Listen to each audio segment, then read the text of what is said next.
Basically, what I'm going to be talking about today is how you can change the world by uplifting the youth and developing future women leaders. So I'm just going to start off by introducing myself. I have very little professional experience to speak of because I am a senior in high school. Unless my 4-month stint at Cold Stone counts, I haven't really had much of a professional life.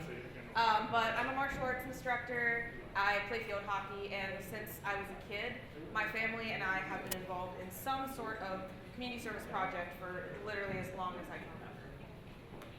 So I want to start off today by having you guys think back a little bit.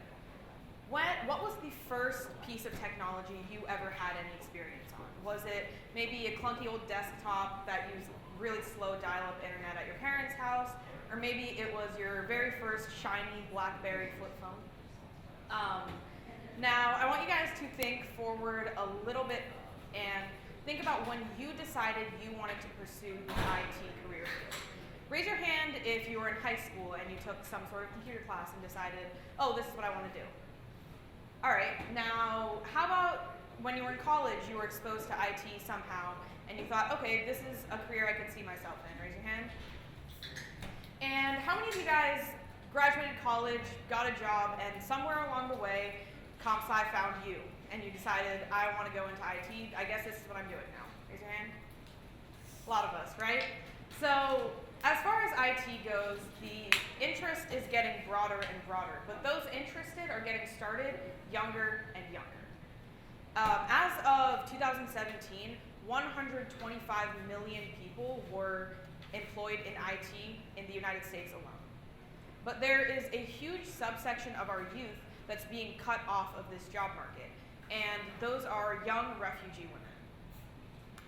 So you might be thinking, that sounds like a really niche group of people, and women are already kind of underrepresented in STEM, so why does that really matter? Who cares?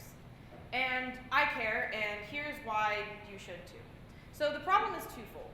First of all, like I said, 125 million jobs is a huge job market, but even outside of that, any job in today's current climate requires some level of IT or technological knowledge. So when those young women don't have that knowledge, we're cutting them off from progressing very far in any career field, whether that be IT or not.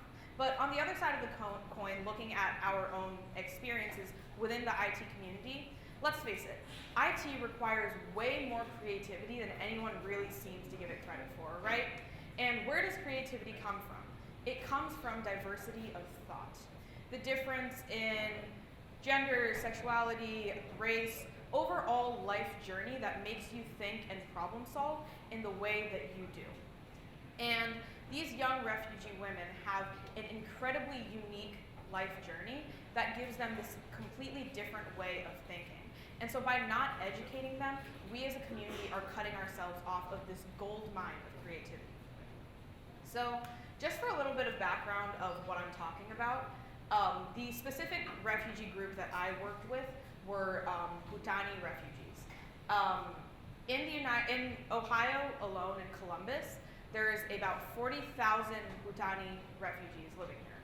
So they started off in Bhutan. Their ancestors about 3 generations back had migrated from Nepal.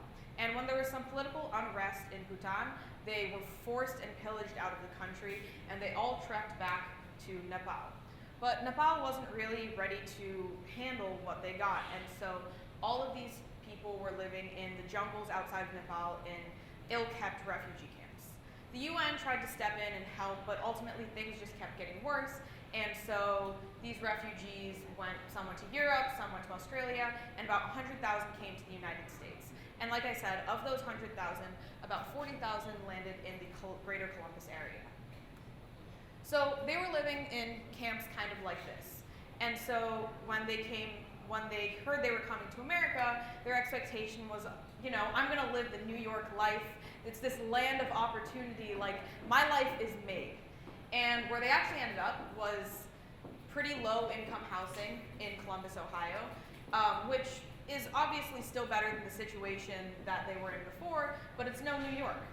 And so when they came here, they thought their problems would be solved. And to some extent they were. They had clean water, they had food, but a much bigger, much deeper problem was just starting. And what is that problem? Ultimately, it's a lack of education. So when these people came here, they lacked, and when I say lack of education, keep in mind, I'm not just talking about book smarts, though that deficiency exists too. I'm referring more to education as far as cultural knowledge about the United States, like how the United States education system works or how the American workplace functions. See, when they came here, they brought certain ideals that were not necessarily fit for American society. Specifically, these have translated to the way in which they're raising their kids and the young women in their community. Their idea for what young women should do is get married as soon as possible so that they can find a husband who can support them. And as a result, a lot of these kids drop out of high school. Education is incredibly undervalued within these communities. And as we know growing up here with marriage rates getting later and more double income households, ultimately people in America are expected to work for their keep. But when you don't graduate high school, you end up with very limited education and even more limited job opportunities. And what this has led to is the young women in these communities finding themselves in a very vulnerable and dependent state. So this lack of education is a huge problem. And while there are 100,000 different ways that we can solve this problem, the way that I kind of brainstormed was a tech camp. So these three things are going to be kind of some central themes that I talk about as I walk you through the trials and tribulations of what this program became. And I just want you to kind of keep these in mind and have them in your head. So the first is the importance of working with the community. The second is setting focused and decisive goals. And lastly, the importance of being patient and flexible. So this is kind of just like a checklist of what we do, and I'll just have this up here so you guys can kind of follow the thought process of what's going on. So as far as the community that we were working with, the Bhutani refugee community, we had been working with them for some time, kind of on and off. When I say we, I'm talking about me and my partner in all of this and my mom. Actually, we did this together. And it started off pretty small. When they first came here, they didn't know how to turn on the lights, they didn't know how to open the blinds, and they were very scared of why the toaster was making so much noise. So it was kind of a really big shock to them. And so we started by kind of just helping them out with those littler things. But the longer they were here, the more we recognized that they had much bigger issues.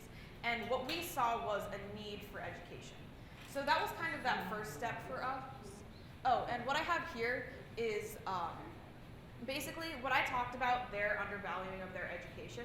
I think also as Americans living here, sometimes we also undervalue the education that we are so readily given.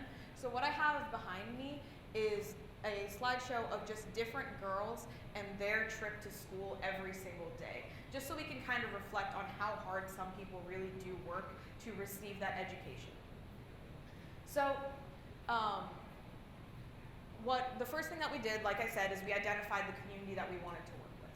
So the second thing that we did was communicate and revise that idea with the leaders of the community. So something I would like to emphasize is that when you're doing any sort of community service work, it's incredibly important that you work with the community rather than for the community. And what I mean by that is when you're running anything, you want to make sure that you're getting the leaders of that community involved so they can ultimately give you all of the feedback that you need, so you don't come in with some degree of condescension and that will ultimately only be met with hostility. You don't know how to solve their problems better than they do because you don't know their problems better than they do. So we took this to heart and we started off, we went to them and said, you know, it feels like there's this lack of education that you guys are suffering from. And the leaders in their community said, yes, like a huge problem for us is being able to engage our young people in pursuing, you know, high school and ultimately college and higher education. So me and my mom went home and we brainstormed kind of like, what can we do, what do we have, and how can we make this work? And the idea that we came up with was an IT camp.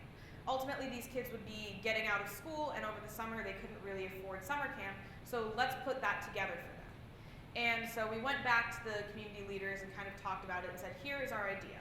And what they said was, yeah, like in theory this is a really great idea, but what happened with these young girls is they're used to hearing so many different things from adults. Their teachers at school are telling them one thing, their parents are telling them one thing, the leaders of their community are telling them another thing. They have no idea. And so that's kind of how we came to the conclusion, let's have a tech camp for young women that is run by young women. It'll be less confusing for them. They haven't heard so much from their peers, and it'll be a completely different experience. So that's how we landed upon this idea. And that was kind of our next step.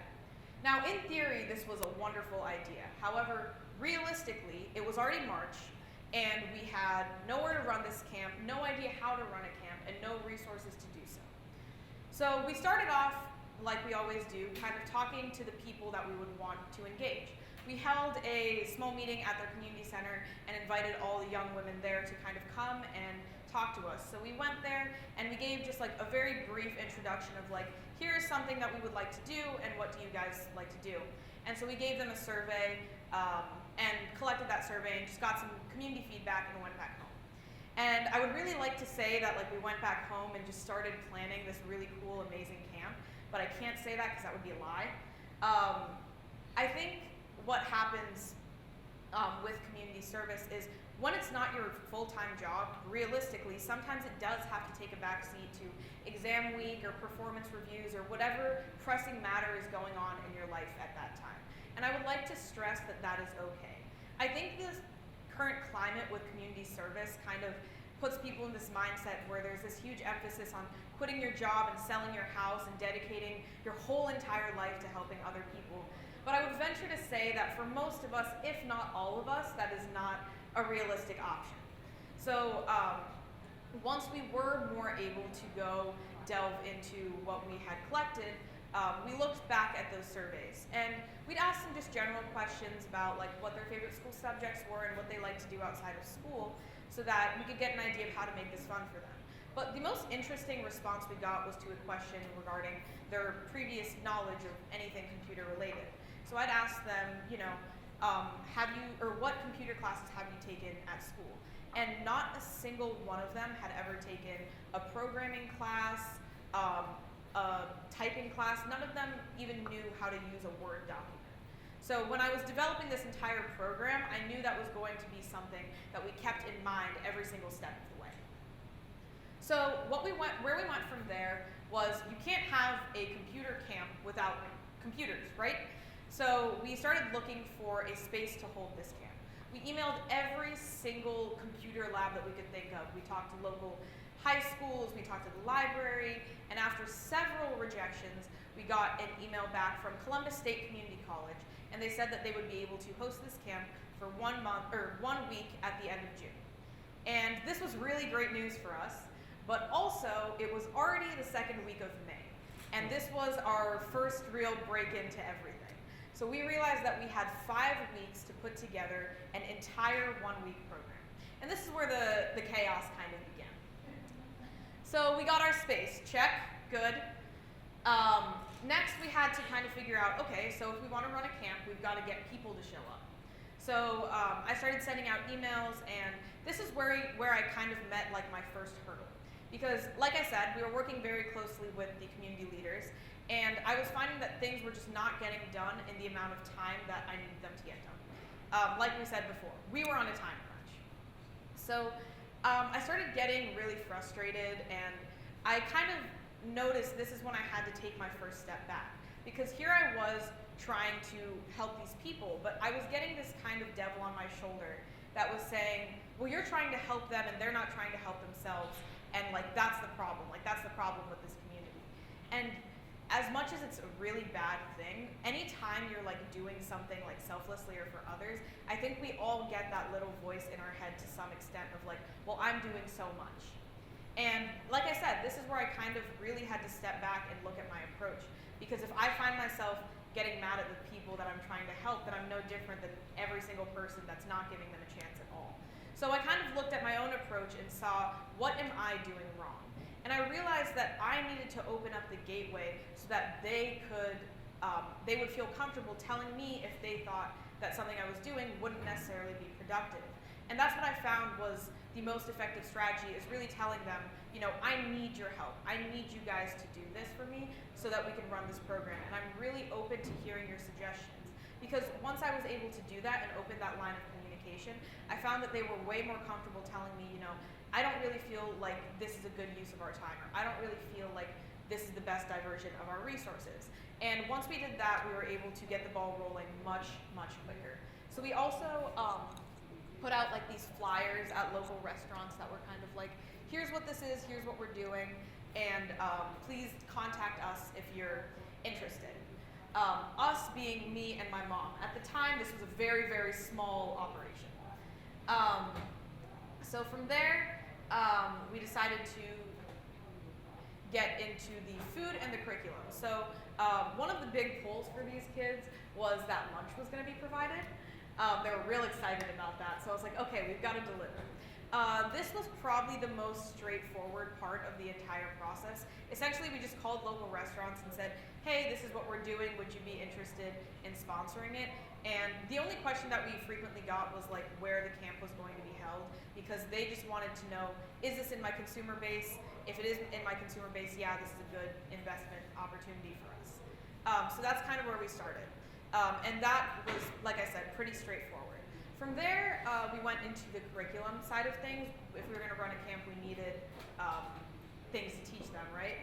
So I kind of recognized, okay, I have no expertise in anything, so I'm going to call upon somebody who knows more than I do. And I contacted the director of IT at Otterbein at the time. And he is also a Nepali man, and his name is Neeraj Sharma. And I got really lucky because not only was he an expert in the field of IT, he'd also done a lot of work with these refugee communities. So I met him, and he talked me through kind of how do you want to structure a class, what would be the level of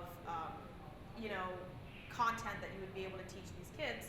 But then he was also able to teach me a lot more about the process in terms of volunteering and with this community that I was working with. So he shared with me some of his experiences, and one of the experiences that stuck out to me was he was telling me about how he'd worked as a translator with this community and he volunteered doing that. And one day he was speaking with he was translating for a woman to authorities, a young mom. And she was trying to describe to authorities what was going on with her son. And when he was doing that, when he was trying to translate for her, he realized that he'd never learned the English word for noose. This woman's son had tried to kill himself and hang himself, and she was trying to describe the lacerations on his neck. What Neeraj told me at the time was, the work you're doing is noble, and you're definitely providing something for this community that they need, but at the same time, you need to understand that any help that you are trying to give them is going to be met with some degree, a high degree of skepticism. They're used to people throwing help at them with very little thought of what their actual needs are and what they actually are struggling for. So keep that in mind when you are going on forward with this process. So with this newfound knowledge, I progressed forward in planning the camp. And I really, again, had to look back and examine what my processes were to make sure that I was not just another person that was throwing help at them without really listening to what help they needed and they felt that they needed. So food and curriculum, check. Next, we moved into finding volunteers. So we needed volunteers for this camp. And I taught some of the sessions, but ultimately I thought that expertise was necessary. So this was, like I said, I ran this project with my mom. This was something that she kind of handled because she knew more professionals than I did. So she works at Huntington National Bank, and she is a QA manager. So they have a site called Volunteer Match where they can put up, volunteer programs, and other people from the company can sign up for it. And she kind of did this like right as soon as we found out where the camp was going to be. And a few weeks into it, about 1 week before the camp, she looked and she checked and she found that there were only 9 people signed up to volunteer, whereas we needed 20 people signed up. So that's something we kind of realized is if you don't go and personally really reach out to people and use those connections and existing bonds that you have, a lot of people don't really know that there's something out there. you have to interpersonally, tell people, hey, this is an opportunity that exists, and I think that you would be good for this job. Because there are a lot of people that want to help, they just don't know where to look. So after a lot more of that, after about 2 days, we were able to get those 20 people signed up to volunteer, and we just ran like a quick meeting kind of saying, hey, you guys can kind of pick what you teach about, and this is what the program is going to look like. So we got those volunteers.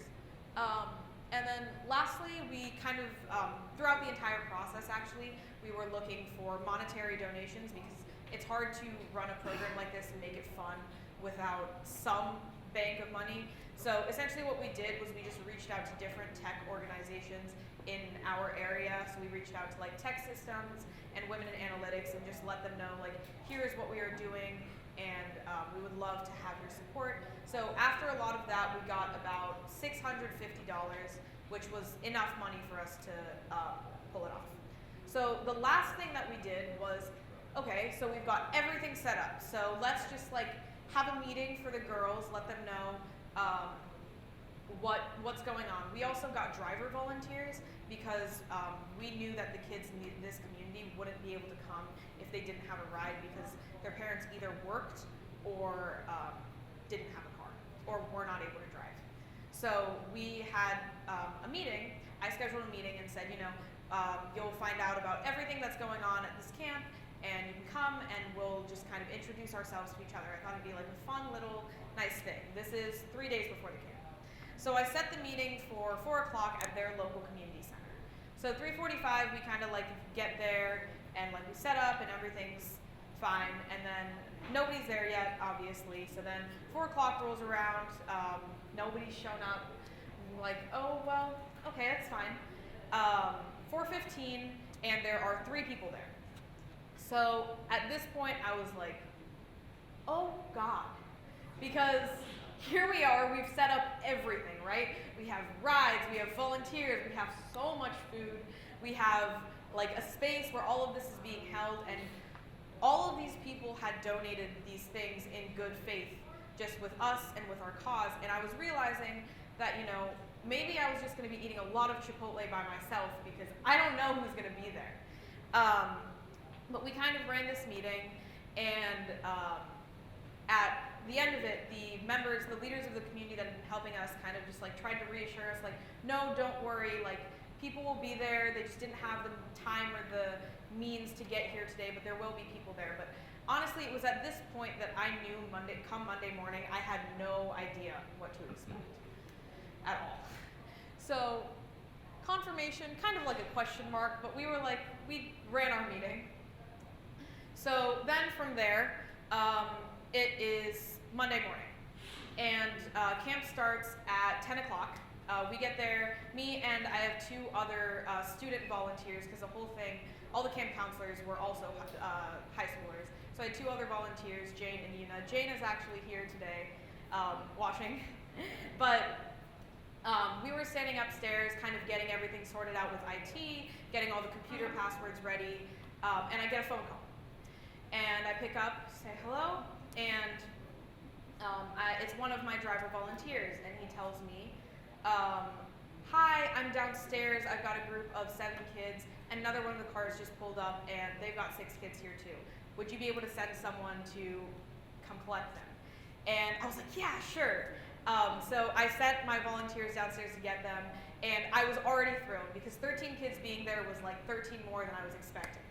And by 10:30 that morning, we had 21 girls signed up and ready for camp.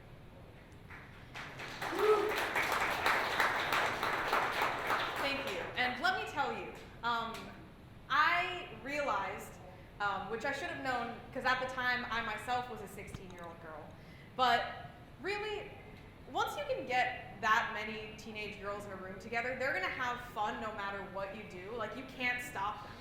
So like, whereas like at the beginning I was like, oh, like I hope this isn't awkward, like there aren't any awkward silences.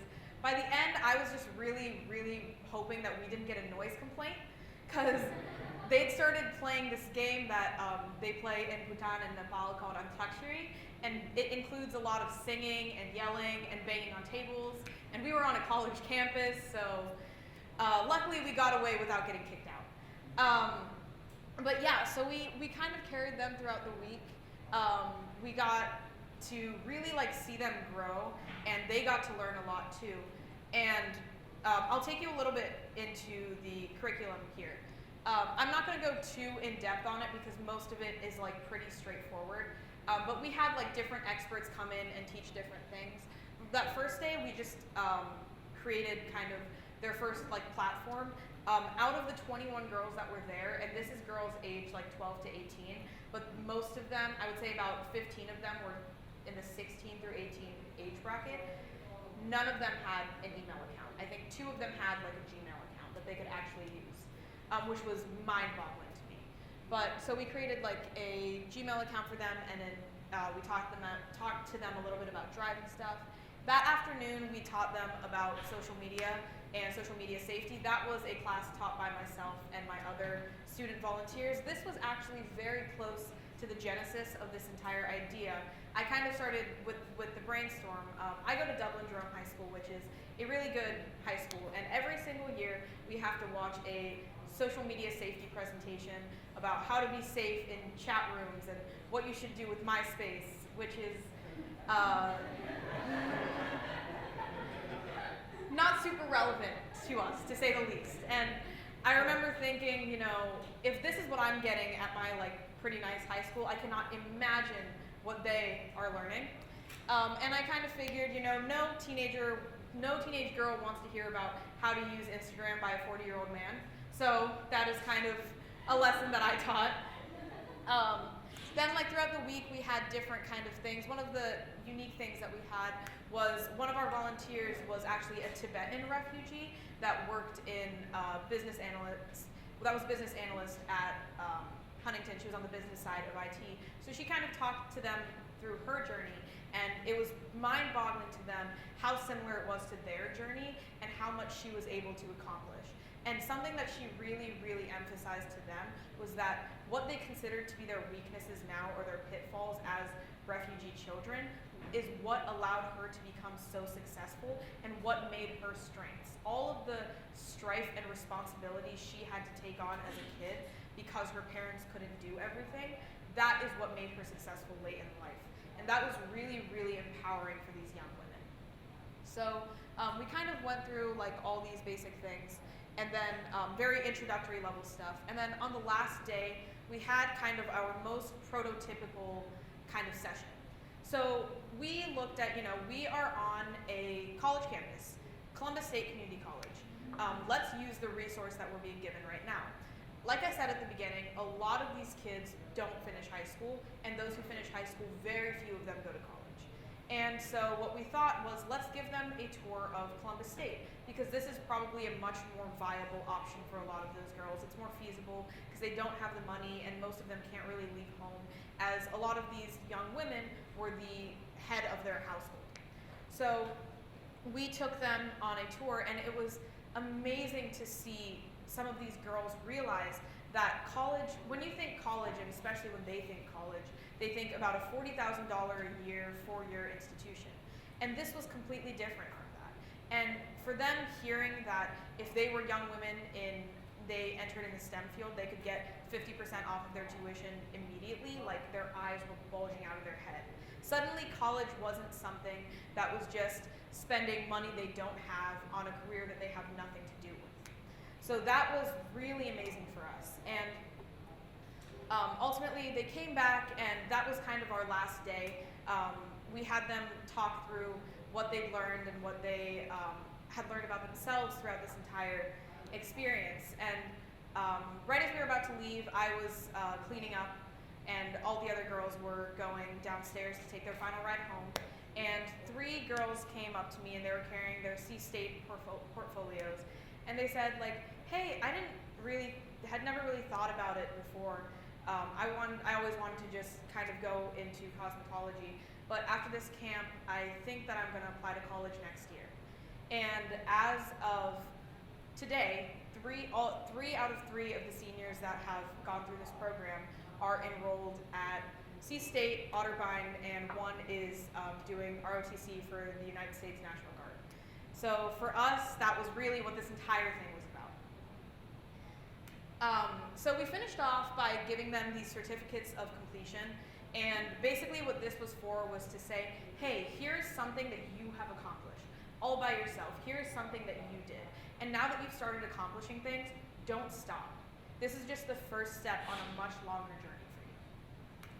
So as far as our camp goes, were we proud of what we did? Absolutely. But was there some things that we would like to change? Certainly. First of all, get started earlier. Please. We pulled it off for sure, but what could have been like a nice marathon became just like a chaotic sprint. And that's not what we want. Ironically, my mom, who normally speaks with me, is off running a marathon right now. That's why she's not here. But yeah, you want to get started as early as you can, because everything just becomes simpler when you have time. What we ended up having to do was spend like 10 hours a week, like all of our weekends doing this in the 5 weeks that we had. But had we started even 2 months earlier, it would have been much more feasible. Secondly, I would have changed the order in which we attacked things a little bit more. After you get your space, that should always be first, but human resources should always come first, just because of the fact that like people can volunteer money or food pretty easily, but their time is the hardest thing for them to give up. So if you're ever running any sort of program like this, start off with your human resources. Even if you don't necessarily know exactly what they're going to be doing, block off a time and a place so that they can kind of fill their schedules out. And lastly, working with the students.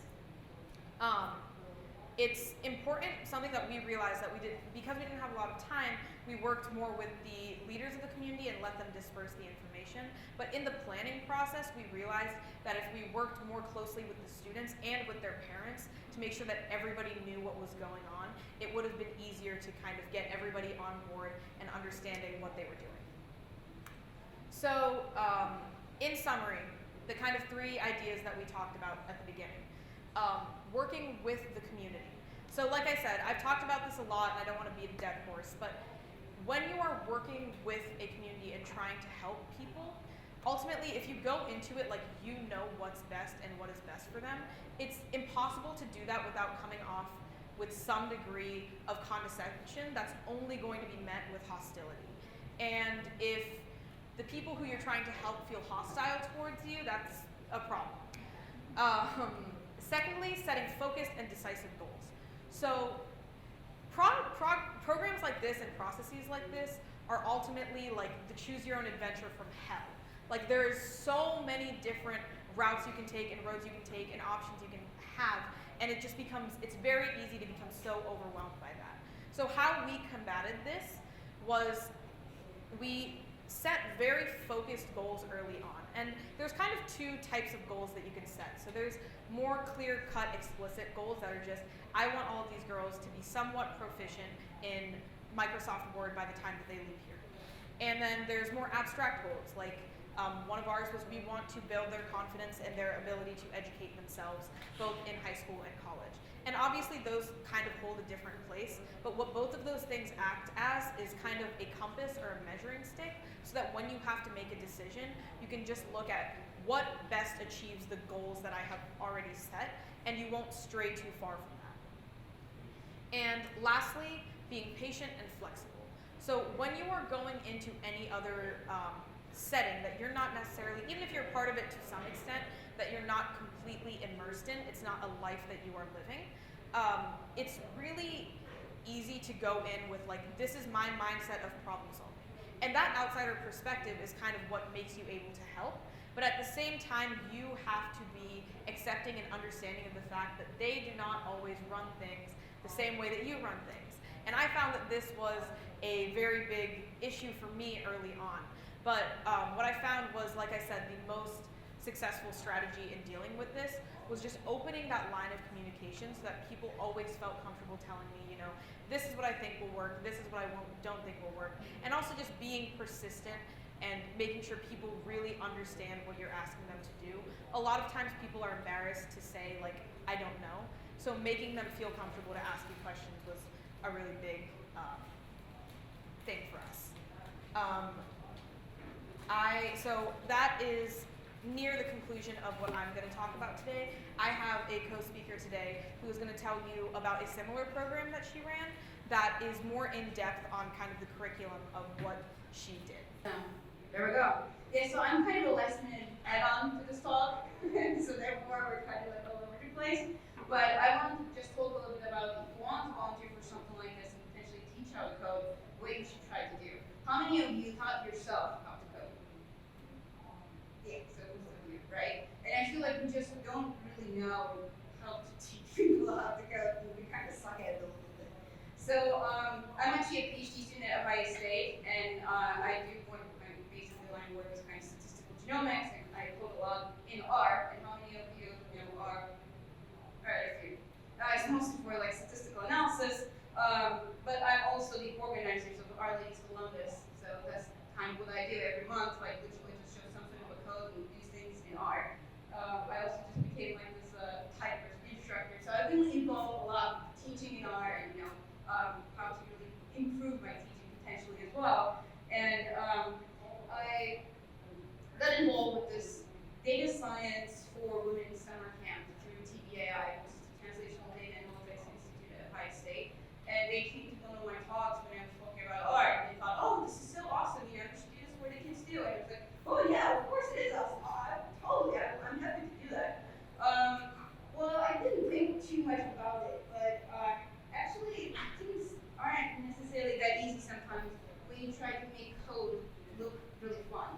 So what they asked me is to introduce students to doing analysis in R, use a health-related data set, do not assume any coding or stat skills, and do all of this in 50 minutes. That does not happen, let me tell you. So what am I going to do? Are we going to do the code, or am I just going to kill them with my PowerPoint? Well, I don't want to do that, obviously. I still want to have an interactive session. So am I going to kill them with my RStudio then? Like, this is kind of the IDE for R, and there's just so many moving pieces. How are you going to introduce even the IDE itself in 50 minutes? There's no way. And you're still going to make it fun? It really wasn't that easy. So that's just like my little moment of enlightenment was, oh shoot, okay, I'm not teaching adults actually who feel like they need to learn this. I'm teaching these teenagers who potentially have no interest in listening to me and potentially just don't like what I wear and they don't care because whatever my accent is and my name maybe is weird, so they're like, whatever, I'm just gonna do whatever I want. So my moment of enlightenment actually was this, and I'm happy to give you more links on that if you wanted to. This Failure Harmon's our senior keynote talk. She's a software developer in Belgium. She also talks about teaching how to code, and her presentation was pretty amazing. And it kind of made me actually realize how I should try to teach Excel more, because that's how people actually potentially they get into programming. In some ways, Excel has room for programming, and sometimes I think like when I do art talks especially, I hate Excel files so much. Like I think I kind of admit that hatred, but I shouldn't be doing that actually. It's definitely not a way to go for that. And the second one was Ninja Rundles, and she's actually an educator in RStudio. This is her Pickett lecture at Harvard Statistics Department, and basically she had certain design principles for her data science in a box class. So basically tries to teach data science to college students, and it's the first time they be introduced to stats and coding and how she does that. So in my case, obviously I don't have an entire semester, it's still 50 minutes, but I think a couple of principles are pretty crucial. So the first one is start with the cake. Show the students what the end point is to that day. Kind of give them feel what they're trying to do, because once they actually have an idea of what they're trying to do, accomplish, it can actually go better. So it's kind of her example of what that is actually. Well, do you want to have a recipe book with pictures of the food that you're going to cook, or without the pictures?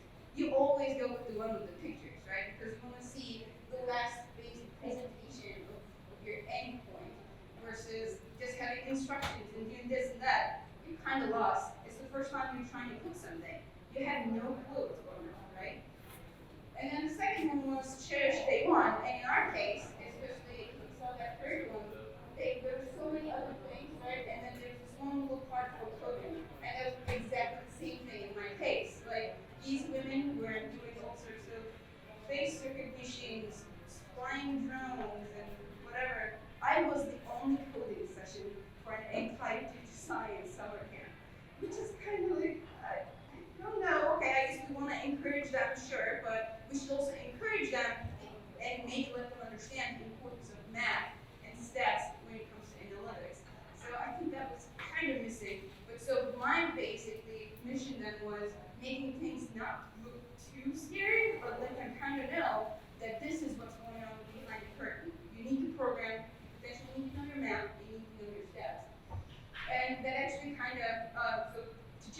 one is instead of jumping into all of the hoops of installing the program and trying to figure out how to use it, maybe get something already ready to go for them so they can actually just jump on and start doing things. And actually, I guess with that, I kind of mentioned this too. I'll come from the pages, I guess. And then the third one that she's talking about, especially after introducing something, is trying not to do too simple of things because they become a little boring, right? And maybe be a little more courageous and do slightly harder things so they can actually enjoy and maybe just move a couple of pieces here and there and try to learn, but also feel kind of encouraged to see that that's kind of something useful. And then the fourth one is hide the veggies, and I think that's kind of what I was talking about. I think when it comes to programming, there are lots of things that are just so boring and just you need to go through all of the errors and learn how to read the error messages and try to debug your code, right? Those are not necessarily always the fun stuff. Maybe when you kind of, get better at it, it becomes more fun. But at the beginning, those are like the worst things that can happen that really stops you from going forward. So maybe just provide something that they don't necessarily have much room for error, but they can still change some of the pieces and make things work. And then finally, leverage the ecosystem. In my case, that was R. So I actually used a pretty awesome R library called Learn R, and this is how it looks like. So this is like this little R markdown. It is a little bit enhanced version of a markdown. I mean, we were familiar with markdown. Yeah, right? So it's just like a little more advanced, and then you have these little chunks set up, and it's pretty amazing. So this is all it takes to basically give you this output. So it basically builds up kind of own shiny apps, if you're familiar with R, which actually also kind of gives an HTML output, also builds upon JavaScript, etc. So let's see if we can actually show. Oh, it's gone. Let's see.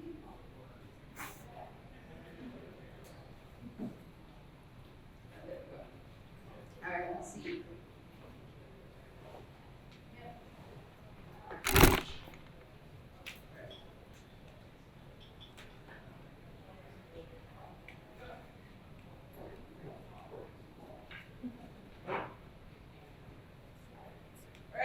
So this is the thing I made, basically, and that was a pretty sleepless night. But I decided to do an injury data set, so it's kind of more relatable and kind of fun. So the data set is basically kind of looking for product injuries and what sends you to the emergency room, depending on where you are, what your age is, and what your gender is, and you have all of that data. So they can basically have this little, and I also put pictures and stuff, so this, things a little bit more flowy and whatever. But they have these little code chunks that they can actually change things and potentially just run them again and then see what the output is. So this is, for example, showing a table, and then I say, well, instead of this, maybe we can just actually generate a plot because our eyes are much better. So this was kind of the idea for me. It is an interactive tutorial, which is probably most of you are kind of used to at this point. But actually, even in a class setting, I think that can enhance a lot of things. So this was just a little bit of my heads up in case we would get involved with something like that. All right. I think that's it. I don't want to be between you and the lunch anymore. So, or kill you with my PowerPoint.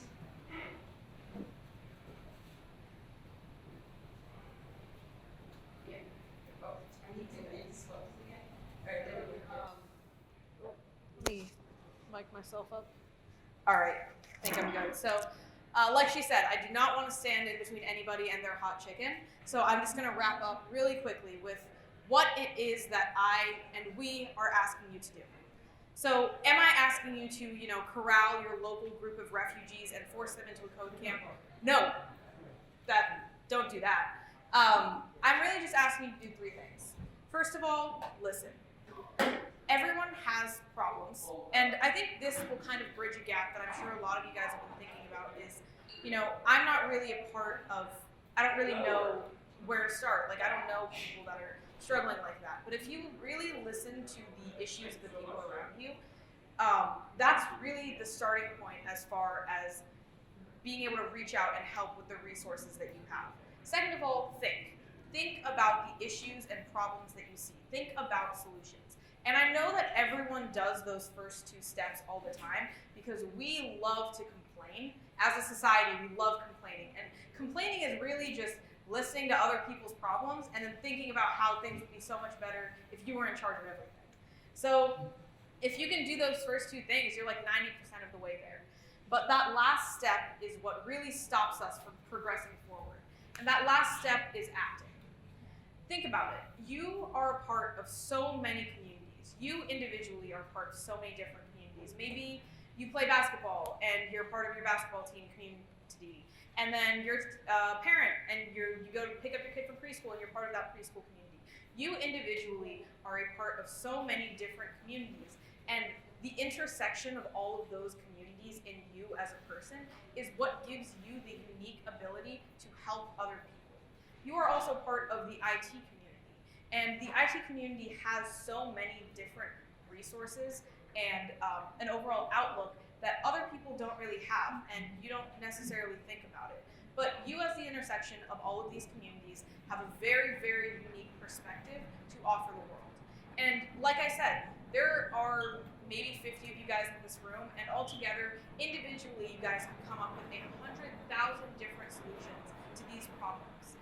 And at the end of the day, if we can get 50 people working towards 100,000 solutions, and we can get those 100,000 solutions focused on one problem, that is how we change the world. Thank you.